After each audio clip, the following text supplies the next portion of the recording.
नमस्कार मित्रांनो, आज एक छोटासा विषय तुमच्याशी डिस्कस करायचा आहे. तो असा की आपल्या सगळ्या आजारांचं एक मूलभूत कारण असतं.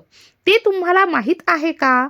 तर आयुर्वेदाने असं सांगितलं आहे की हो, आपल्या सगळ्या आजारांना एक मूलभूत कारण आहे आणि त्याच्यासाठी आयुर्वेद असं म्हणतोय की रोगाः सर्वेपि मंद अग्नी. म्हणजे काय? तर आपल्या जे काही सगळे रोग आहेत ते मंदाग्नीमुळे होत असतात. अग्निमंद्यामुळे होत असतात. सगळे रोग, मग त्यामध्ये कुठलाही आजार किंवा कुठलाही रोग असू द्यात, त्याच्या पाठीमागे आपल्या शरीरातलं असलेलं अग्निमंद हे कारण आहे. आता तुम्ही असं म्हणाल की हे असं कसं, प्रत्येक वेळी सगळीकडे अग्निमानंदच कसं असेल? तर बघा, आपण जे काही शरीरामध्ये टाकतो, मग त्याच्यामध्ये अगदी प्राण असेल, अन्न असेल, पाणी असेल, हे सगळं आपण आपल्या शरीरामध्ये घेत असतो. बाहेरच्या सृष्टीमधून आपण हे आपल्या शरीरामध्ये घेत असतो. आता हे जे काही सगळं आपण खातोय, याचं रूपांतर आपल्या शरीर घटकांमध्ये व्हायचं असतं. म्हणजे काय? सोपं करण्यासाठी आपण एक उदाहरण घेऊयात की समजा चपाती खातोय, वरण भात खातोय आणि याचं काय होणार शरीरात जाऊन? तर याचं रक्त बनणार, याची हाडं बनणार आणि याचे केस देखील बनणार आहेत. याने आपली त्वचा बनणार आहे. हा जो काही फरक किंवा हा जो काही बदल आहे, हा खूप मोठा आहे. हा एवढा मोठा बदल शरीरामध्ये करतो कोण? तर याचे उत्तर आहे अग्नी अहम वैश्वनरा भूत्वा प्राणी नाम देह आश्रिता. म्हणजे काय? तर मी तो अग्नी आहे शरीरामध्ये, जो प्रत्येक प्राणी मात्रांच्या शरीरात आहे. हा अग्नी, यालाच परमेश्वर सुद्धा म्हटलेला आहे.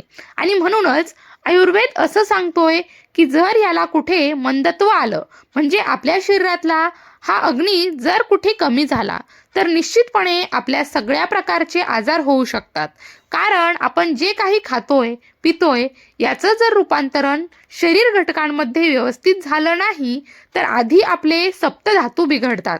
त्यांना अशक्तपणा, कमजोरी येते आणि ते पचन व्यवस्थित न झाल्यामुळे शरीरामध्ये वेगवेगळ्या प्रकारचे त्याचे दोष हे वाढायला लागतात. थोडक्यात आपलं पोषण व्यवस्थित होत नाही.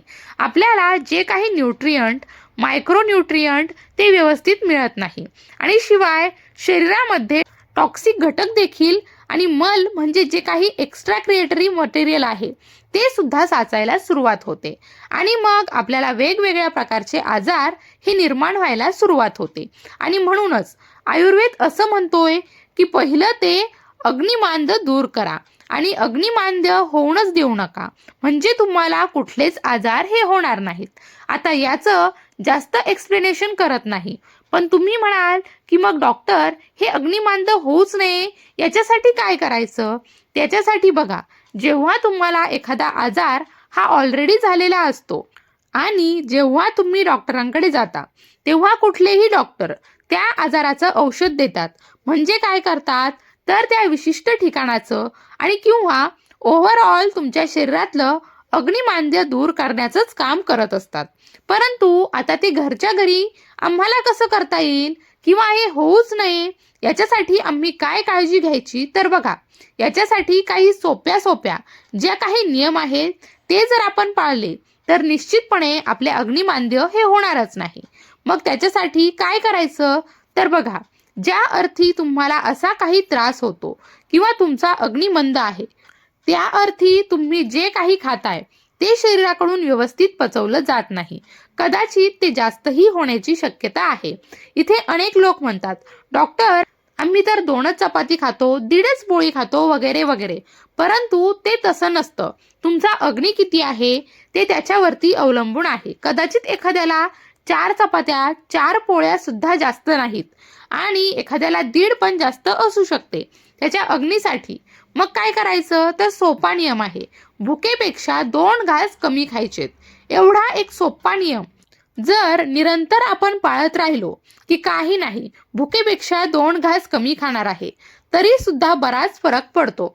दुसरा आणि महत्त्वाचा नियम आहे तो असा की तुमच्या ज्या जेवणाच्या वेळा आहेत त्या नियमित असल्या पाहिजेत. जुने लोक बघा, जेवणाच्या वेळा कधीच चुकवत नव्हते की आपल्याला थोडंसं हट्टी स्वभाव वाटायचा, परंतु त्याच्या मागे शास्त्र होतं. जर तुम्ही नियमित वेळेत जेवलात तर तुमचं अन्नपचय व्यवस्थित व्हायला मदत होते. ते अन्न तुमच्या अंगी लागणं जे आपण म्हणतो ना, आपण त्याची शक्यता वाढते. आता नियमित वेळे जेवायचं म्हणजे मग कुठलीही वेळ तुम्ही ठरवू शकता. तर तसंही नाही. तर बघा, दुपारचं जेवण हे तुम्ही दुपारी 11 ते 12च्या दरम्यान हे झालंच पाहिजे.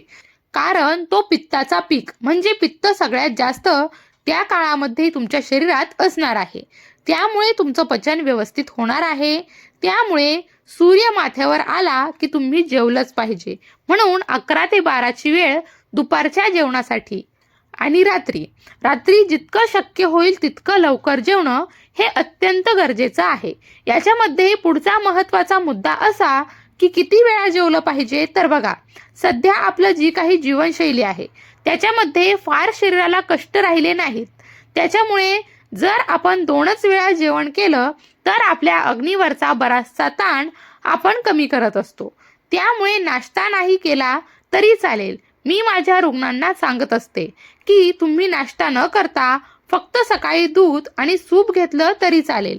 आणि हा दूध आणि तूप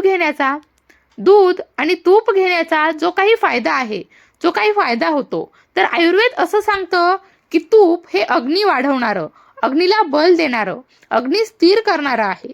त्याच्यामुळे दूध आणि तूप सकाळी घेणं आणि 2च वेळा जेवण करणं याने सुद्धा तुमचा अग्नी व्यवस्थित व्हायला, म्हणजेच तुमची पचनशक्ती व्यवस्थित व्हायला, म्हणजेच तुम्हाला कुठलेही आजार होण्याची जी काही शक्यता आहे ती कमी करत आणण्यासाठी हे आत्ताचे सगळे मुद्दे सांगितले आहेत. हे अत्यंत महत्त्वाचे आहेत. असो, तर हा अग्निमांद्याचा एक मुद्दा तुमच्याशी शेअर करायचा होता. म्हणून आजचा हा छोटासा व्हिडिओ इथेच थांबवते.